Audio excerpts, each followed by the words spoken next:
Esto es Por Algo Pasó, historias con propósito y esperanza. ¿Cómo está, mi estimado Eric? Hemos pasado un buen momento juntos y seguimos pasando. Claro. Grabando juntos. Me alegro mucho siempre que nos pueda acompañar, que estemos juntos, Luis. La verdad que disfruto mucho grabar contigo. No por tu experiencia, sino que creo que nos llevamos bastante bien y podemos expresar en todo tiempo las grandezas del Señor. Luis, totalmente. Estamos listos y por qué de un solo darle pase a nuestro invitado del día de hoy. Lo mismo te iba a decir, está con nosotros Christopher Tovar. Bienvenido. Claro, Christopher Tovar Melara. Bien, Christopher. Muchas gracias, Eric. Qué bueno que estás con nosotros, Christopher. Para nosotros es un honor tenerte aquí y tener este buen tiempo de edificación, ¿verdad? Porque expresamos la vida de Dios a través de lo que contamos, ¿verdad? No solo procesos tristes, ¿verdad? Sino que contamos todo lo que Dios nos ha ido procesando. ¿Cómo estás? Cuéntanos un poco. Bueno, todo muy bien. ¿Para qué te lo voy a negar? Realmente feliz y pues un poco gordito, ¿eh? Entonces tal vez me hayan un poco más parecido a mi papá ahorita. Yo creo que sí, bien. Bueno, Christopher, ya días queremos tenerte por acá y vamos a hacer una grabación por Zoom. Pero ya que andas por esta costa, ¿dónde es tu lugar? Claro. ¿Verdad? No, esta costa norte, el lugar, brother. El lugar, sé que estás viviendo en Tegucigalpa. ¿Hace cuánto estás viviendo en Tegucigalpa? En Tegucigalpa estoy viviendo desde hace 3 años. 3 años en Tegucigalpa. ¿Y estudiando? Sí, estudiando. Estuve en Tegucigalpa. Bueno, estoy en Tegucigalpa desde hace 3 años, pero estuve también 4 años en Ciudad de Guatemala, estudiando justamente en la universidad. ¿Y qué tal la experiencia de vivir en varios lugares? Fíjate que es algo muy bonito porque, pues, yo soy porteño, ¿verdad? Y Puerto Cortés es una ciudad con aproximadamente, 130,000 habitantes, tal vez. Entonces, la cuestión ahí es de que para un niño de 17, 18 años, de una ciudad pequeña, que toda la vida ha conocido su ciudad, conoce su gente, pasar a una ciudad que en su área metropolitana, como Ciudad de Guatemala, tiene 5 millones de personas. Es un cambio radical, ¿verdad? Entonces fue un cambio bastante brusco, pero ya de Ciudad de Guatemala a Tegucigalpa ya es diferente, ¿verdad? Ya son 2 urbes, son 2 metrópolis y más que feliz realmente. ¿Te quedas en Tegus? Ya viviendo permanente. Lo que pasa es que mi novia está en Tegucigalpa, entonces ya tengo un poco acá. Es bueno saberlo, ¿verdad? No, siempre. Es un buen detalle. Bueno, Christopher, queremos hablar un poquito sobre tu vida, ¿verdad? Hay gente que no te conoce, que está viendo el podcast.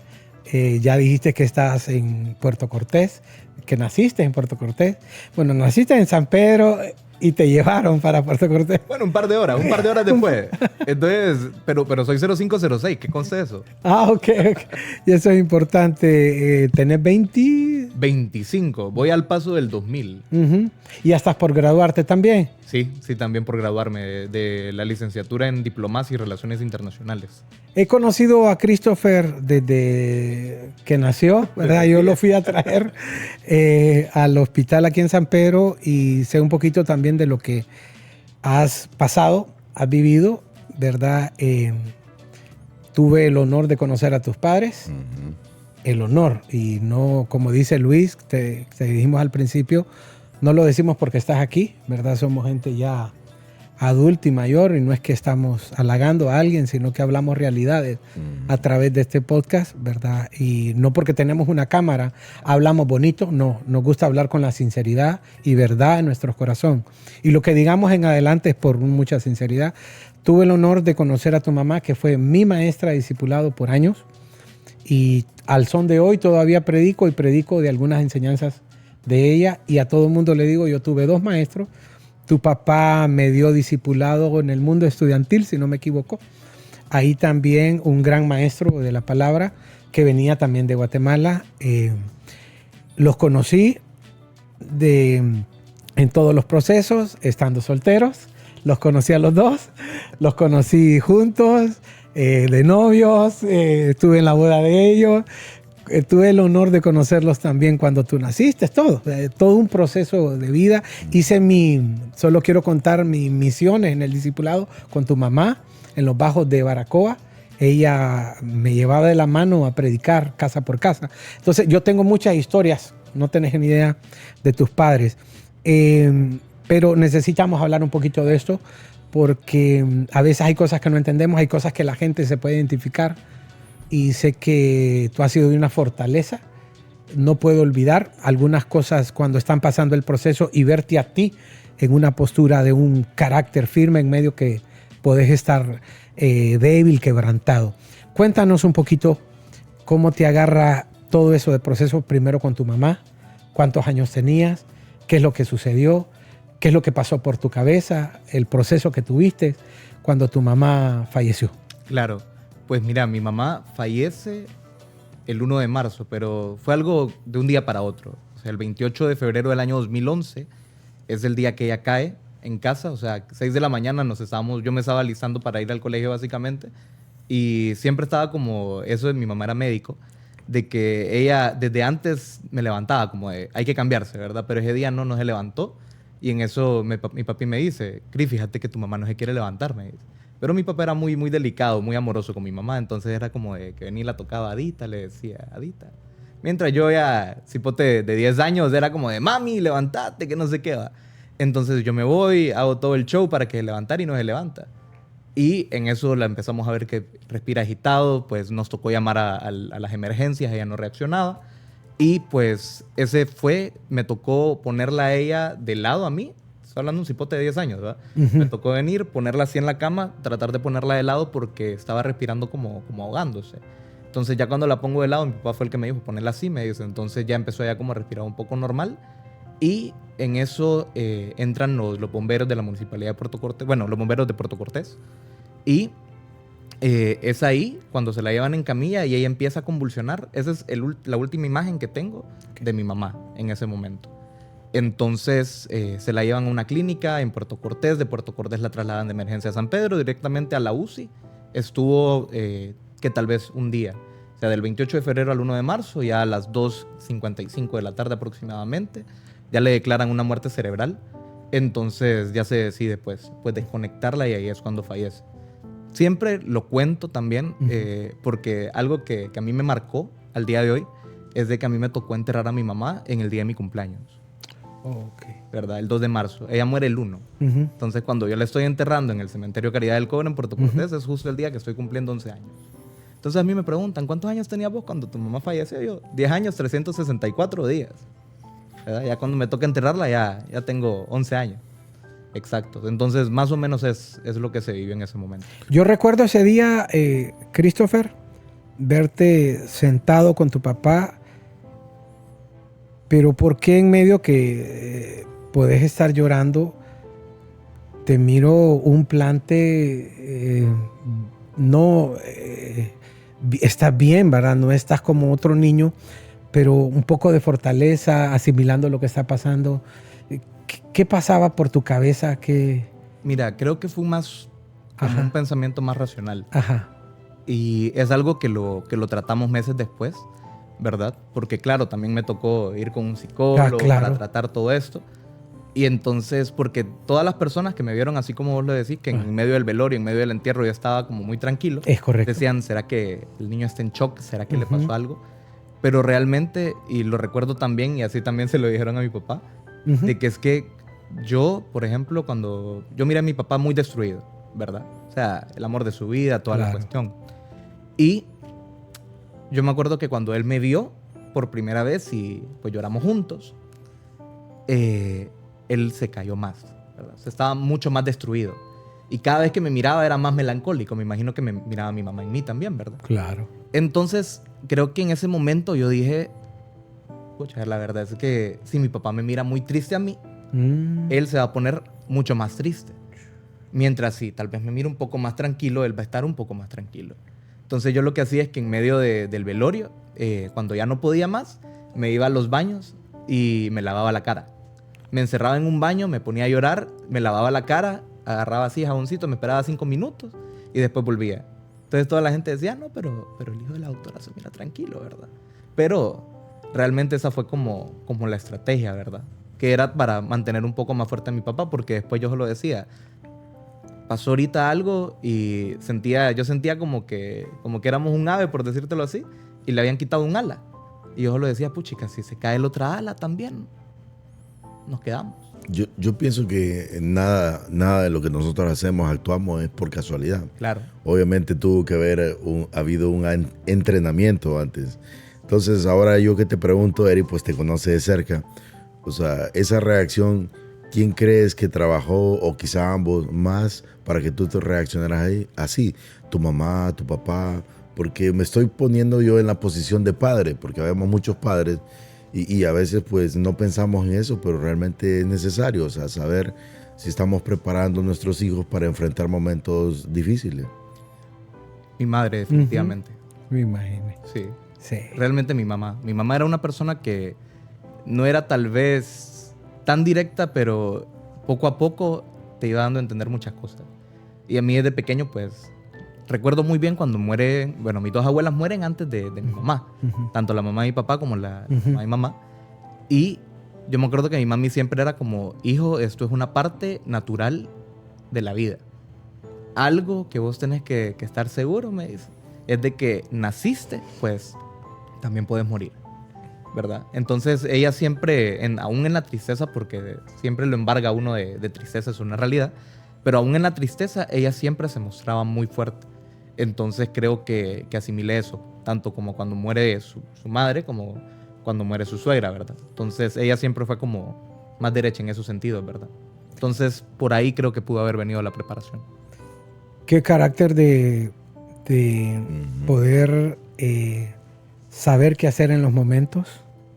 Qué impresionante lo que acabas de hablar ahorita también, que si te ponías más débil, tu papá de dónde se va a fortalecer, el verte a ti la miraba a ella, entonces te volviste a fortalecer. Por eso yo te consulté qué estaba pasando en tu cabeza, porque también yo esa imagen la tengo. Cabal. Que no es que no estás dolido, eso nunca lo he dicho yo, pero tanta fortaleza, y me gusta mucho la pregunta de Luis, ¿verdad? Te vuelves también, ¿de a dónde obtuviste tanto fortaleza, dirección que hacer? Y creo que eso te queda para toda la vida. Para toda la vida. Creo que ahí es donde yo empiezo a forjar resiliencia, realmente. Ahora, algo que también es muy importante decir, porque yo estoy completamente seguro que en mi propia fuerza no lo hubiera podido hacer. O sea, yo estoy completamente seguro de que esto fue algo que también tuvo que venir de parte de Dios, ¿verdad? O sea, por mucho que yo te diga, mi papá ya me prepararon, mi mamá me preparó, yo tuve el pensamiento. Es un momento tan difícil, tan complejo, que en ese momento, o sea, no pude ser solo yo, realmente. O sea, lo reconozco eso, no pude haber sido yo. Sí, claro, porque un niño a tu edad, más la marca que estás cumpliendo 11 años, que yo hasta ahora lo conozco, ese día que estabas cumpliendo años, tuvo que haber una fortaleza más allá de lo que nosotros normalmente, porque a esa edad pues viene la edad que las cosas en ti podían cambiar, ¿verdad? No, y aparte que, bueno, tú lo sabes mejor que nadie, ¿verdad? Yo era más apegado a mi mamá que a mi papá en ese momento. Sí, lo conozco perfectamente. Una vez escuché una frase de un predicador que me impactó mucho. Y él decía, y me ha tocado verlo, Eric también es pastor y creo que va a estar de acuerdo conmigo. Y este pastor decía, el que vive como un creyente se va a despedir como un creyente. ¿Cuál es la característica de un creyente? La paz de Cristo. Entonces, si te das cuenta, me ha tocado visitar muchas familias que han perdido un ser querido. Y cuando los creyentes están alrededor es diferente cuando vas a un funeral de otra persona. Y no quiero yo poner con este comentario una posición de quién es más o quién es menos, no, simplemente una realidad. O sea, esa paz que solo Dios puede dar realmente. Entonces, ¿cómo fue ese proceso de luto? Llamémosle, porque hay un proceso pues de luto. O sea, yo sé que estabas fuerte en ese momento, siendo un niño de 10 años, pero ¿qué pasó después? ¿Cómo enfrentaste la realidad? Porque tuvo que haber llegado a la realidad. Y agradezco la pregunta, porque ese es... Creo que tal vez uno cuando está pasando todo, como por decirlo así, cuando todo está en caliente, uno no lo siente. Cuando ya se enfría la cosa, es donde empezamos a ver tal vez una repercusión o un resultado más profundo. Y el día que yo creo en el que yo sí sentí que me hizo falta mi madre, porque, como les decía, mi mamá era médico, ella pasaba afuera de la casa, o sea, desde pequeño tanto con mi papá también, siempre estuve acostumbrado como que mis papás iban a estar en la noche en la casa, ¿verdad? Y que los fines de semana sí eran nuestros.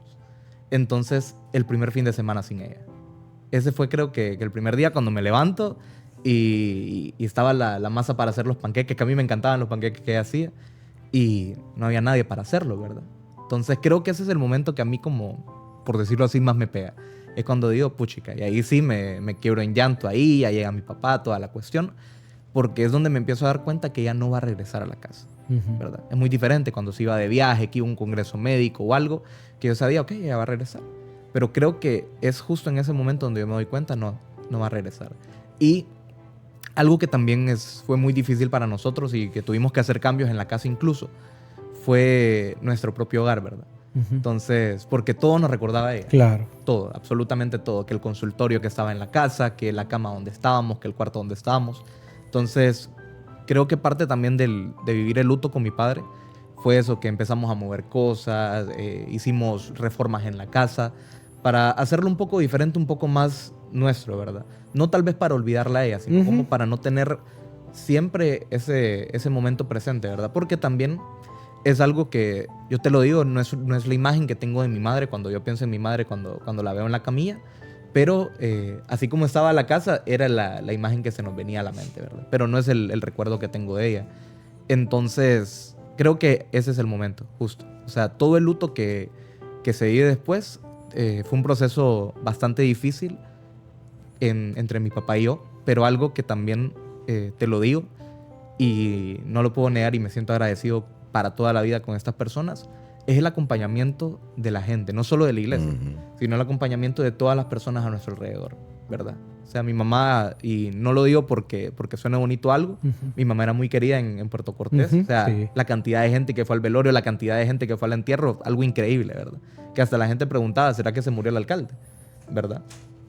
Y mucha gente así alrededor llegaban a la casa de la nada. Mire, yo le quiero contar que la doctora Melar a mí me ayudó. Yo le quiero contar de que a mí no me cobraba. Yo le quiero contar tal cosa. Y creo que era todo eso algo que nos fortalecía, ¿verdad? Porque al final ese es el legado que ella deja. Así como cuando vienes tú ahorita y al inicio estabas diciendo, mira, tu mamá, tantos recuerdos, como mi maestra de discipulado, que me dio ese ejemplo. Entonces, al día de hoy, porque es algo que duele, ¿verdad? O sea, decir que no duele es mentirme a mí mismo. Pero encuentro fortaleza en esos buenos recuerdos. Y como nuestro podcast lleva por nombre Por Algo Pasó, que suena fácil decirlo, sencillo, pero no es tan sencillo. ¿Qué pasó contigo en el sentido de que con toda esa carga que tú mismo estás contando? O sea, es decir, llevar el apellido de tu madre y con toda esa referencia, todo el mundo generalmente le pone una carga a los niños, a los hijos, pueden ser grandes, por el peso del legado, del reconocimiento de sus padres. Pero en el Señor cada uno de nosotros tenemos nuestra propia experiencia. O sea, es decir, la salvación es individual. Entonces, ¿qué pasó contigo? O sea, ¿qué pasó después? Porque en el ámbito, llamémosle así, hollywoodense, ¿verdad? De la película, podríamos escribir un guión y decir, qué bonito, pero realmente hay una realidad. O sea, ¿qué nos puedes contar de esa realidad que a muchos nos toca enfrentar, pues? Creo que, bueno, cuando pierdo a mi madre es en un momento bien, bien difícil, porque es cuando voy pasando a la adolescencia, ¿verdad? Es correcto. Entonces, creo que en general casi siempre sí fue un niño bien tremendo. O sea, yo era molestón. Y todavía, o sea, creo que en buen sentido. Creo que quienes nos miren aquí van a decir, ese muchacho tranquilo no era. Correcto. ¿Verdad? Entonces, pero la cuestión es de que no era como, por decirlo así, un rebelde, como de, no voy a llegar a la casa o no voy a hacer tal cosa. Pero aún así, y admiro eso de mi padre, él supo entre tanto y, o sea, lo pienso ahorita y solo digo, wow, ¿cómo guiar a un adolescente sin su madre en un espacio en el que él tampoco podía estar demasiado presente por su trabajo, ¿verdad? Y dentro de todo, estoy más que seguro que él hizo un espectacular trabajo, porque sí, en la adolescencia yo me puse rebelde, ¿verdad? Y algo que creo que nos ayudó mucho con mi padre es de que nos volvimos amigos. Y creo que ese es como un punto muy esencial de todo esto, ¿verdad? O sea, ya pasó todo lo bonito, pero cuando mi papá me regañaba, él me decía, mira, yo soy tu amigo, pero también soy tu papá. Entonces hay una línea, ¿verdad? Para las cosas. Pero muchas veces yo sabía cuando él me regañaba como padre, pero también sentía que era un amigo que me aconsejaba. Entonces es diferente, porque tal vez nos ponemos un poco rebeldes ante nuestros padres, como, no, es que mi papá, y es que tal cosa. Pero yo de él sentía como que era un amigo que me estaba diciendo las cosas. Creo que eso es algo también que me ayudó bastante, porque sí, yo tuve mi etapa. O sea, te lo admito. O sea, me acuerdo muy bien que hubo una vez que a él le tocaba predicar en la iglesia. Un sábado ya estábamos como a 2, 3 horas de la prédica. Y él me dice, Christopher, empieza a cambiarte. Y yo estaba, no, yo no voy a ir a la iglesia, le digo. ¿Y por qué no? Es que no me siento bien, es que tal cosa, y poniendo excusas, ¿verdad? Pero lo que no quería era estar con tanta gente en ese momento. Okay. Entonces, él empieza, no, ¿cómo va a ser? Que no sé qué. Nos comenzamos a discutir. Recuerdo tan bien cuando en un momento él se enojó, de la nada se quedó quieto, agarra el teléfono, llama al pastor de la iglesia y le dice, pastor, perdóneme, pero hoy no puedo predicarles. Me acabo de pelear con mi hijo y no siento que sea el momento correcto. No siento que hubiera transmitir algo bueno desde el altar, le dice. Y después de eso, para mí, eso también, eso me marca a mí. Claro. Porque digo, puchica, o sea, tan así es mi papá. Entonces ya después las cosas las mirábamos como... No era alguien que tuviera tal vez un castigo físico, y eso es algo que mis primos siempre me dicen, es que a vos no te pegaron. pero él trataba mucho conmigo, ¿verdad? O sea, a la hora, y eso es algo que al día de hoy todavía creo que es parte de todo lo que soy, es cómo mi papá trató conmigo en mi adolescencia, ¿verdad? Él venía y se ponía a hablar conmigo y era como de, yo quiero saber cuál es la causa de por qué estás haciendo esto. O sea, qué es lo que está detrás de lo que estás haciendo. O sea, que siempre fuiste un buen alumno y ahorita estás mal en las notas. Pero no es que, ay, no, es que vos tenés la capacidad y lo puedes hacer, no es. ¿Qué está pasando? ¿Por qué vas mal en las notas? ¿Qué es lo que está detrás? ¿Pasa algo en el colegio? ¿Pasa algo en la casa? ¿Pasa algo que te tiene estresado? Y así con muchas cosas. Entonces creo que fue mucho también el abordaje de mi padre, y vuelvo y lo digo, toda la gente que nos acompañó.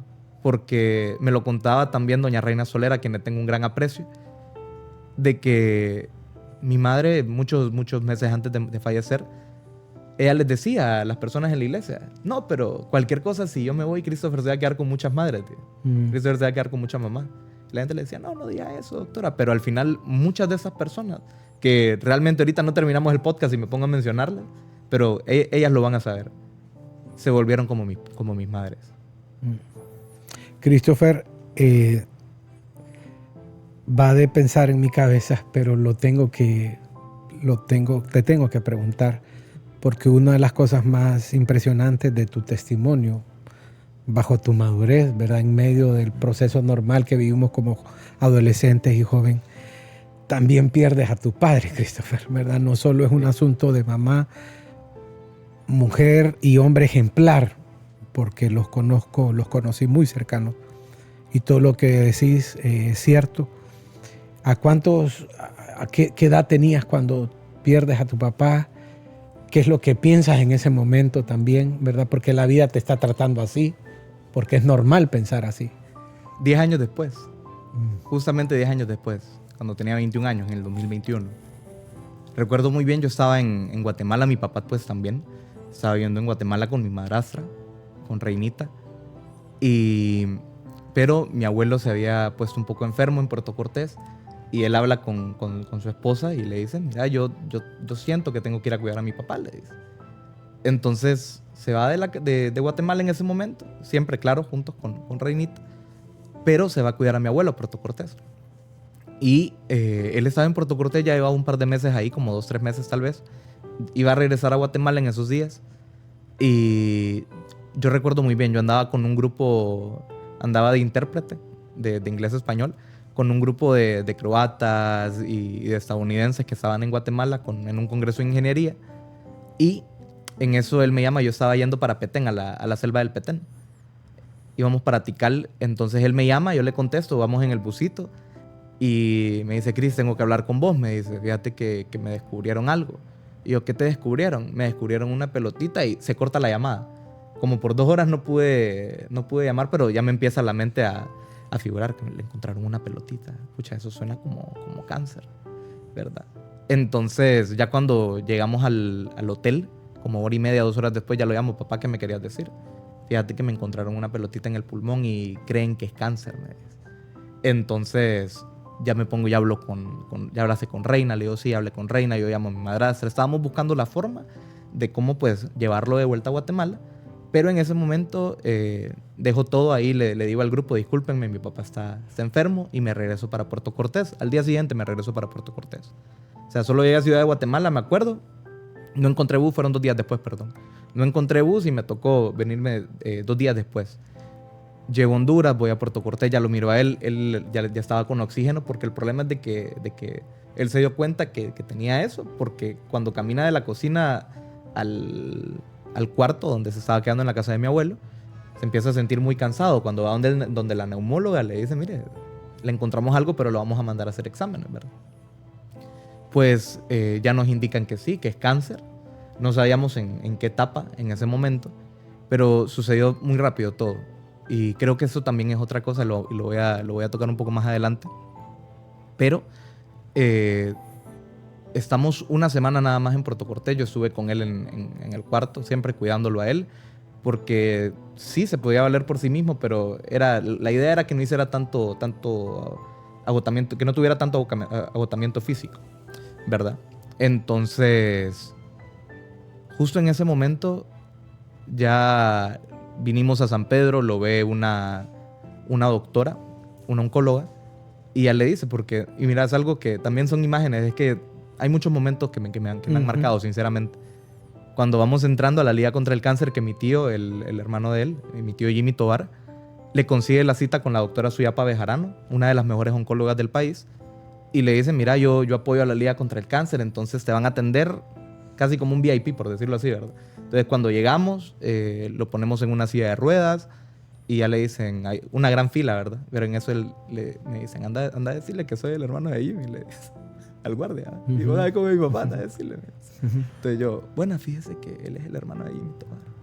Ah, sí, ya lo vamos a pasar, no se preocupe. Entonces, de un solo pasamos, vamos a la clínica, la doctora estaba atendiendo a alguien, pero ya lo tenía como estipulado que lo iba a atender como a las 10, 11 de la mañana. Entonces, nos atiende, ya la doctora, yo sí le digo a ella como, doctora, yo sí quiero saber cómo estamos en esta situación. A él iban a entregar los exámenes, los resultados creo que el lunes, eso fue un jueves. Y yo le digo, doctora, hábleme claro, le digo yo, ¿cómo está la cosa aquí? Entonces, se ve mal, me dice ella. Claro, enfrente de él, ¿verdad? Esto se ve muy mal, dice, pero pues hasta que no tengamos los resultados no vamos a saber qué tipo de tratamiento se puede hacer, si aplica tratamiento, todo esto. Y pues la cosa es que me acuerdo bien que mi papá le dice, doctora, pero fíjese que yo me siento muy bien, le dice. Hoy me siento muy bien, de todos los días, le dice. Y la doctora le dijo, sí, pero lo que pasa es que en este tipo de cáncer, como el de pulmón, era de pulmón, sinceramente, así como usted puede estar muy bien ahorita, mañana puede estar mal, ¿verdad? Y justo dicho y hecho, el día siguiente es el día que me toca llevarlo a emergencias, porque ya no estaba respondiendo al tratamiento del oxígeno, ya ocupaba oxígeno de alto flujo. Y pues sí recuerdo muy bien y agradezco mucho también a mis tíos, a mi tío Jimmy, a mi tía Betsy, que estuvieron muy pendientes de mi papá, que mi tío Jimmy pues nos trajo de San Pedro a Puerto Cortés cuando estábamos en esto de la consulta con la doctora. Y recuerdo muy bien porque él se fue a hacer unos exámenes por el Mario Catarino Rivas, ahí hay un laboratorio. Y en eso se empieza a descompensar, ¿verdad? Porque la cuestión era con el oxígeno. Entonces, en lo que se empieza a descompensar, yo llamo a mi tío en la desesperación y le digo, tío, se me está descompensando mi papá. Y mi tío trabaja por la 105 Brigada. No me preguntes cómo en 5 minutos estaba por ahí. Desesperado. No, ¿qué pasó? Te vamos a llevar a una clínica. Y en eso ya se empezó a estabilizar. Pues nos fuimos a Puerto Cortés. Y antes algo que se me olvidó, perdóname. Es que cuando salimos de la Liga contra el Cáncer, no sé para quienes han ido o si has ido, hay como una sala de espera, ¿verdad? Grandísima. Y eso es lo que te quería decir, algo que te quería contar. Y en eso mi papá, todo un personaje, va con aquella voz que tenía, viene y quiero darle la imagen a la audiencia que nos está viendo y nos va a escuchar. Es un ambiente depresivo. Ajá, claro. Triste, ¿verdad? Ves a la gente con sus gorritos, con su oxígeno y ves las caras, los rostros sin esperanza de las personas. Y en lo que íbamos pasando, yo lo llevo en la silla de ruedas y mi papá no era tan flaco que digamos. Entonces pesaba un poco, ¿va? Y viene él y de la nada ya pone la voz del locutor, ¿va? Y solo les dice, señores, tenemos esperanza en Cristo. Y toda la gente le empezó a aplaudir en lo que íbamos caminando en medio de la sala. Wow. O sea, te lo digo, incluso yo, no sé si yo tendría esa fortaleza en un momento como ese, sabiendo que tengo cáncer, sabiendo que estoy mal, estando en ese momento. Él demostró esa fortaleza, ¿verdad? Y en eso también creo que también funcionó como a modo de despedida, porque cuando llegamos a la casa de mi abuelo en Puerto Cortés, se pone mi tío Jimmy y le dice, Marlon, yo te quiero confesar que vos sos mi héroe, le dice. ¿Verdad? Entonces, todos esos momentos se juntaron realmente y ya el viernes es el día que me toca llevarlo al hospital y él muere por la madrugada, ¿verdad? Entonces muere como a las 3 de la mañana, me llamaron como a las 5 de la mañana y pues momento difícil, Claro. sinceramente, ¿verdad? Ya se dan cuenta, lástima, no lo pudimos velar, estábamos en tiempos de COVID, Ujú. para quienes también tuvieron familiares que fallecieron en el COVID, saben cómo fue eso. Fuimos al entierro de un solo y un montón de gente en el entierro. Si vos te recordás, solo eran permitidos que fueran como 5 o 10 Sí, personas. correcto. Pero realmente, no sé qué pasó ahí realmente, pero habían más de 100 personas en el entierro de él. Aún así, ¿verdad? Entonces, algo tremendo. Ahí me cambia la vida totalmente porque yo estoy estudiando, él me apoya con eso, él me está pagando mi universidad, yo no estoy trabajando. Solo hacía trabajitos ese como de intérprete, ¿verdad? Para ganarme un par de quetzales. Ujú. Pero en ese momento me cambia la vida. Claro. O sea, ya me quedo, no puedo estar en Guatemala ya. Me toca moverme para Tegucigalpa a los meses. Entonces fue un cambio radical y sí, a pesar de todo, sí me pega más porque yo era ya muy cercano con mi papá. Ujú. O sea, cuando él me deja en Guatemala, bueno, él se va para San Marcos con mi madrastra. Yo me quedo en Ciudad de Guatemala, en Chimaltenango primero, después en Ciudad de Guatemala. Y algo que teníamos es que todos los días nos hablábamos, ¿verdad? A la hora del almuerzo era la llamada todos los días de lunes a domingo. Entonces, sí, bastante difícil. No recibir esa llamada diaria, ¿verdad? ¿Por qué contamos eso? Porque por algo pasó, como dice Luis. No solo contamos nuestros procesos, sino que alguien se va a identificar con lo tuyo, alguien que puede vivir a la mitad de lo que tú viviste o completo como tú viviste, pero toma malas decisiones, Christopher, porque después de eso lo más fácil es tomar malas decisiones. Y es algo que incluso tú mencionaste, ¿verdad? Como de, ¿por qué me pasa a mí? Decir que no me rondó por la mente también es mentira, Claro. ¿verdad? Pero algo que también le aprendí a él, a mi papá, es que cuando estábamos en el proceso de mi mamá, yo sí le preguntaba a papi, pero tanta gente mala en el mundo. Y escucha a mi mamá, ¿qué tanto bien hacía? Le digo. Y él solo me decía, no podemos entender tal vez los propósitos de Dios en este momento, pero los vamos a entender en algún momento. Me dice. O sea, el Señor es soberano. Uh-huh. Y esa era la frase, el Señor es soberano. ¿Y qué significa que es soberano? Brother, o sea, es una decisión solo de Él, ¿verdad? Entonces lo mismo con mi papá, cuando pasa lo de mi papá, entre todo el dolor y la tristeza, yo os lo decía, el Señor es soberano. Christopher, y para aquellos, no de manera de concluir, nos falta un poquito más platicar de tu vida, pero para aquellos que han pasado un proceso así, ¿qué mensaje les darías tú a ellos que en algún momento han tomado malas decisiones por un quiebre de vida, pero tú te has sabido mantener de alguna otra manera, ¿verdad? No como un joven o un adolescente perfecto, pero sí alguien que ha valorado también lo de antes, durante y después que vas a vivir en el Señor. ¿Qué mensaje le podemos dar a ellos, Christopher? Un pastor en Guatemala a mí me dijo una vez de que todas las cosas que nos pasan nos forman. Absolutamente todo. ¿Verdad? Entonces, es un aprendizaje. La vida es un aprendizaje, es una escuela. Y yo sí creo que todos somos proyectos en constante construcción, ¿verdad? Así como ese puente que nunca terminan, así me siento yo. Yo soy ese puente que no ha terminado. O sea, yo creo que el Señor sigue haciendo su obra en mí todavía. Y no soy perfecto, por más que el testimonio se escuche bonito y demás. O sea, quienes me conocen más de cerca saben, he fallado, he caído, no siempre puedo estar bien, Uh-huh. pero creo que lo importante es eso. Y ese tal vez es mi mensaje. de que realmente ser una persona exitosa o ser una persona que triunfa o ser una persona que pasa estos procesos y sigue adelante, no significa que todo está bien. Realmente no significa, wow, está tranquilo, no, siempre voy a estar bien, no. Sino de que creo que nos creemos nosotros y somos muy críticos con nosotros quienes hemos pasado esto, de que si no podemos salir de ese agujero, porque cuando pasa esto es como caer en un agujero. Y estás en el agujero y te sentís fracasado porque caíste en el agujero, ¿verdad?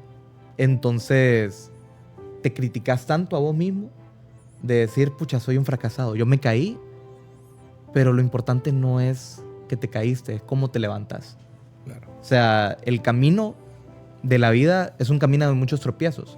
Y los tropiezos no son sinónimo de fracaso. Son sinónimos de que estamos caminando, de que somos humanos, que sentimos, que nos dolimos, que reímos. Pero cada tropiezo es eso. Solo es un recordatorio de que somos humanos. Pero realmente quien es victorioso, quien triunfa, es quien a pesar de haber caído en el agujero, a pesar de haber tropezado, se levanta. Y cuando nos levantamos tenemos que levantarnos más fuertes. Y vuelvo, esto no es algo que puede ser solo tratado porque, sí, tengo la fortaleza. Y, o sea, eso no puede venir solo de mí, ¿verdad? Cuando Hebreos habla de la fe, Hebreos 11:1, todos lo sabemos, es pues la fe, la certeza de lo que se espera, la convicción de lo que no se ve, pero él sigue y dice, por la fe Abraham iba a un lugar sin saber a dónde iba, por la fe, y menciona a todos los patriarcas de la fe. Tu papá, sin duda, Eric lo conoció más de cerca, era un gran hombre de Dios que predicaba la palabra, que amaba servir al Señor, pero a nivel de nuestro país era muy conocido por su voz, una de esas voces, de esos locutores que sin duda pues han dejado marcas y legado en esa área, en ese territorio de las comunicaciones, sin duda, ¿verdad? Sin embargo, ese proceso de fe, hoy le agregaríamos por la fe a Abraham y diríamos por la fe de Marlon Tovar y tu mamá Melara, también por la fe, ¿verdad? Guiaron a Christopher y no sé a cuántos más. Y entonces, hoy que has pasado años, porque hay varios años, ¿en qué situación te has encontrado que tú realmente dices, ahora comprendo? No en su totalidad, pero sí en parte. Sinceramente, ya lo mencionabas también, porque mi papá a mí me dice, cuando ya está internado en el hospital, me dice, Christopher, él ya lo sentía. Pues yo ya corrí la buena carrera. Y siento que estoy terminando la batalla, me dice, por teléfono. Y ya te imaginas, yo no digas eso, pucha, vos tenés más todavía que dar. No, me dice, pero vamos a ver cómo amanezco, me dice. Pero yo me siento bien, me dice. Y me siento bien porque creo que vos ya sos una persona que se puede valer por vos misma, me dice. Creo que ya te enseñé el camino del bien, el camino del mal, todo esto. Pero respondiendo también a la pregunta, como en qué momentos, creo que uno de esos momentos es pues cuando me toca regresar a Honduras, ¿verdad? De Ciudad de Guatemala, porque yo tengo mi vida hecha allá. O sea, estaba tan estable todo en ese momento. Venía de hacer unos procesos también ya más profesionales en Perú, como observador electoral, en El Salvador. Entonces, yo me sentía que estaba en un momento de mi vida muy, muy fructífero, ¿verdad? Y cuando me regreso a Honduras, es donde yo digo, puchica, o sea, ¿y ahora qué voy a hacer? Ya cambió todo. Ya no está mi papá, no tengo nadie que me aconseje como él lo hacía, ¿verdad? Entonces, son en esos momentos que yo me voy dando cuenta que uno se vuelve con su propio testimonio y aún sin decirlo, ¿verdad? O sea, esas actitudes, son actitudes que uno tiene ante las cosas. De que muchas veces la gente me decía, yo te admiro, qué resiliente sos, me dice, yo te admiro, qué fortaleza tenés. Entonces, creo que eso ha sido algo que ha ayudado a muchas personas que están a mi alrededor, que tal vez en un momento que lo dimensionan muy pequeño, dicen, no, pero mira, a Christopher le pasó tal cosa, y ay, mira, es bien feliz, y siempre tiene la sonrisa, es muy alegre. Entonces, creo que también sin querer he ayudado a impactar algunas de esas vidas, ¿verdad? Entonces, eso. Creo que fuimos capacitados no para vivir una vida perfecta humanamente. Quitémonos de la cabeza que fuimos capacitados para siempre ser felices y eso. Fuimos capacitados, como Christopher, para momentos como esos. ¿Qué hacer? Las decisiones que tomar, enderezar nuestras vidas en todo momento. Para eso fuimos capacitados, para saber qué hacer en el error, en las circunstancias, en los problemas, ¿verdad? Y creo que algunas cosas, como Christopher dice, nos fortalecen recordar lo bueno del momento, no lo malo. Es como cuando yo ahora aprendí hace 10 años a leer la Biblia y no detenerme en el mal momento que dice, sino que en la fortaleza y la edificación de eso que tiene mayor riqueza, ¿verdad? ¿Y por qué digo esto? Porque estamos acostumbrados a lo que le pasó a fulano, sutano, es bien triste, eso no. Es la admiración de la capacidad que tenés, porque lo único que yo puedo ver es que estás capacitado para muchas cosas ahora. Es el carácter que ya desarrollaste bajo el proceso es lo que te va a llevar y lo que te lleva largo, ¿verdad? Nunca se me puede olvidar, y no sé por qué estoy recordando cosas tuyas aquí en el podcast, pero de lo que tengo en la cabeza es verte en una última noche de libertad, ¿sí? Que yo solo llegué a verlos, a visitarlos, que creo que estaba tocando la banda de David Soler, creo que, y tú estabas ahí, te entrevistó la radio, no sé Radio qué, América. Radio América, y te miré evangelizando, bro. O sea, eras el tipo más activo, más que todos. Y te miré que todo el mundo pasaba y lo que tú dices. Yo recuerdo eso. El verte en medio que no estás, no, pues yo lo que necesito es que a mí me consuelen porque yo soy, disculpen, el pobrecito yo. No, el procesado en algo que vivo con ellos, sí, con el recuerdo, el otro, pero soy capacitado en Cristo, en el Señor, más bien para poder dar. Y lo que tú dices, aún en el silencio, sin hablarlo, porque es primera vez que creo que grabas todas estas dos cosas, de hablar de tu mamá y tu papá, pero creo que has hablado con tu vida primero, antes de hablarlo con las palabras. Y eso creo que fortalece. Cuando mi papá muere, yo pienso primero, a Christopher se lo prestó el Señor menos y a mí un poquito más. Creo que también me sirve de fortaleza. No, y también es algo que lo mencionaba Luis, como de que muchos de los hijos vivimos con el peso del legado de nuestros padres, ¿verdad? Ah, sí. Y si vos me lo preguntás a mí, o sea, yo siento ese peso. Bueno, todos creíamos que tenías que ser doctor, pero bueno. La verdad es que hasta yo. Pero yo siento ese peso, pero no lo veo como algo que me limite, sino que más bien es algo que me reta a mí, porque escucho en cada momento hablar cosas tan buenas de mis padres y como lo decías al inicio, no es porque estamos ante una cámara, no es porque estamos ante vos, sino que incluso gente que no me conoce me dicen, sí, me han hablado de sus papás. Entonces me quedo yo con eso, como de, al final, para nosotros, creo que lo más importante que podemos hacer es dejar un legado. Y día con día, yo lo que estoy tratando de hacer es dejar un legado, ¿verdad? Pero es difícil dejar un legado cuando tus padres han dejado un legado tan grande, pero yo solo sé que entre todo, cada paso, cada decisión, escucho la voz de ellos aconsejándome. O sea, no he sentido como que, ok, ya no están, se me fueron y adiós, ¿verdad? Que en un momento lo sentí como de, no me puede aconsejar nadie. Pero solo me quedo pensando en tantas cosas y es el impacto de la vida de ellos en mí. ¿Qué me hubiera dicho mi papá? ¿Qué me hubiera dicho mi mamá? ¿Verdad? Entonces, creo que eso es algo también que al día de hoy me ayuda a tomar decisiones, me ayuda a tratar de caminar bien, ¿verdad? Y ha sido algo que me ha impactado en mi vida, sinceramente. No llenamos los zapatos de alguien, ¿verdad? Claro. Creo que tenemos una medida aumentada, ¿verdad? Y eso nos puede librar de muchas cosas. Yo no necesito ser igual que mi papá. No, yo vivo mi vida. Él me enseñó muy bien. Tus padres te enseñaron muy bien. Tu mamá, que es un gran ejemplo, Luis, también. De perseverancia y guiarte al Señor, porque los tres hemos tenido padres así.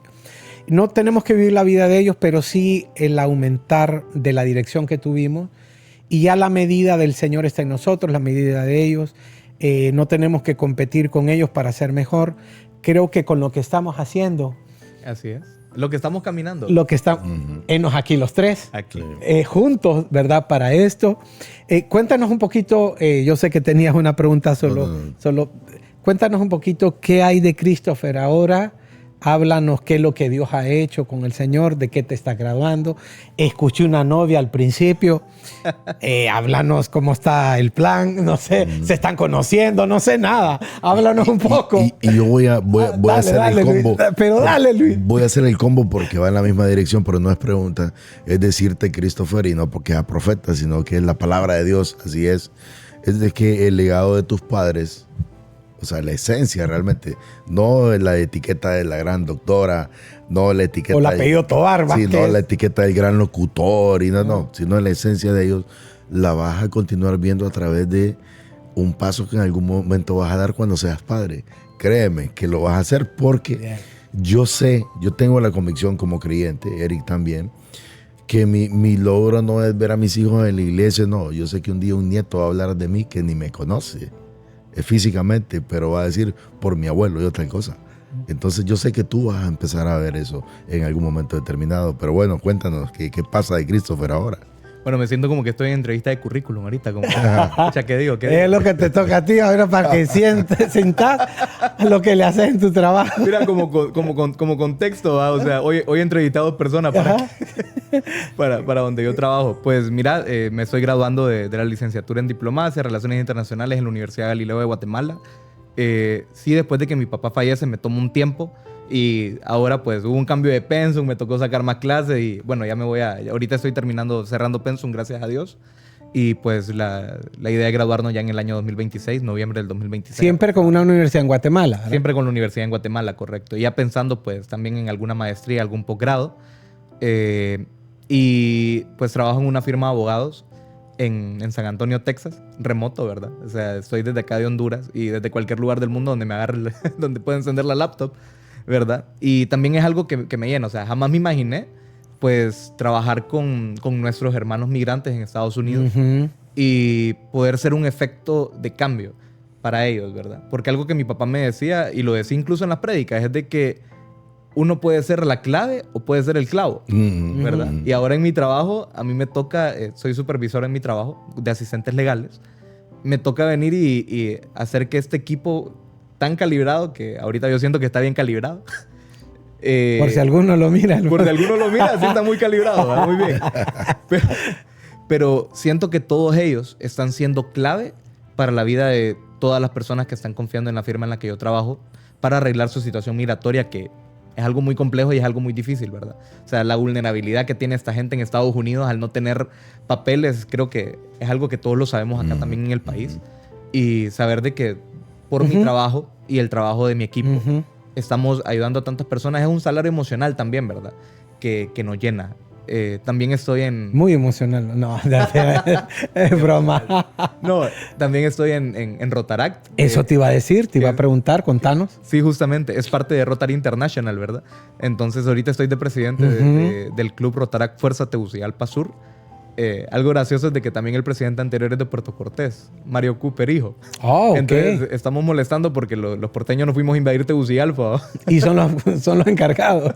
Ajá. Entonces, pues también estoy ahí en el club. Creo que es algo que me ha ayudado también a encontrar otra familia, porque para mí, mi club es mi segunda familia, ¿verdad? Entonces, encontrar otra familia de gente que comparte mis ideales de servicio, de poder ayudar a las comunidades, porque es algo que lo he hablado también en temas de liderazgo. A mí Rotaract en lo que me ha ayudado es en que a la hora de hacer un proyecto, yo puedo hacer un proyecto y va a tener un impacto, pero no es lo mismo hacer un proyecto solo yo que hacer un proyecto con mis amigos que comparten mis valores, mis ideales y podemos generar un impacto más sostenible. Y esa es la palabra clave, sostenible. Entonces, mi club es mi segunda familia realmente. He encontrado personas muy especiales ahí que me marcan en el día a día mi vida. Y pues estoy, gracias a Dios, con ellos y también en el Club Rotario Tegucigalpa Sur, que como decimos nosotros es el mejor club del mundo, ¿verdad? Y pues con mi novia, con Stacy Ramos. ¿Cuánto tiempo tiene? Con Stacy llevamos 2 años de ser novios. Ok. ¿Verdad? Ya con miras a comprometernos. Okay. Es un tema ya hablado con ella. Un tema de nos vamos a comprometer, nos vamos a casar así. O sea, ya es algo muy... No tal vez planificado como al 100, pero es un tema hablado. Y pues ella y su familia han sido de un gran apoyo para mí. Qué bueno. Sinceramente, vos decías, nos vas a contar, yo escuché de la novia, de la novia, pero realmente es ella, ¿verdad? O sea, no es como las novias o unas novias, no, es la novia, sinceramente. Entonces, más que agradecido con ella también, ha sido un pilar para mí y una persona en la que me ha apoyado cuando ya en esos momentos de debilidad, ¿verdad? Esos momentos donde me hace falta mi mamá, me hace falta mi papá y parezco un niño y está ahí como de todo va a estar bien. Vos te vas a levantar, vos sos una persona fuerte. Entonces ha sido de un gran apoyo para mí. Pero básicamente eso, yo te diría como mi vida actual es, me tengo que graduar porque tengo que graduar. Claro. Rotary como tal, un gran apoyo sinceramente y te lo vuelvo a decir, creo que es una forma también que yo puedo retribuir un poco de todo lo que Dios me ha dado, ¿verdad? O sea, es una forma de poder servir a más personas e incluso no es como la organización no tiene carácter religioso, pero muchas personas pueden encontrar a Cristo también a través de estas cosas, ¿verdad? Totalmente de acuerdo. Y pues con mi novia que sinceramente es el amor de mi vida, ¿verdad? Es bueno saberlo. Entonces ocupamos consejos ahí como... Sí, no está soltero, muchacho. Muchacho. Ya dijo, es la novia. Es la novia. Está bien, Eva. Bueno, Luis, nos estamos despidiendo. Gracias, Christopher, por exponer tu vida, que creo que va a edificar a muchos. Hay mucha gente que a veces desconocemos, que cuánto les servirá, les va a servir tu testimonio de ser fortaleza, ¿verdad? Edificación para sus vidas. Tal vez en algún momento pasaron un proceso y no han salido de ahí. Que no es que los procesos se van rápido como estos, pero sabemos sobrellevarla, ¿verdad? Sabemos sobrellevarla. Gracias por exponer tu vida y saber que va a edificar a muchos. A ustedes por el espacio.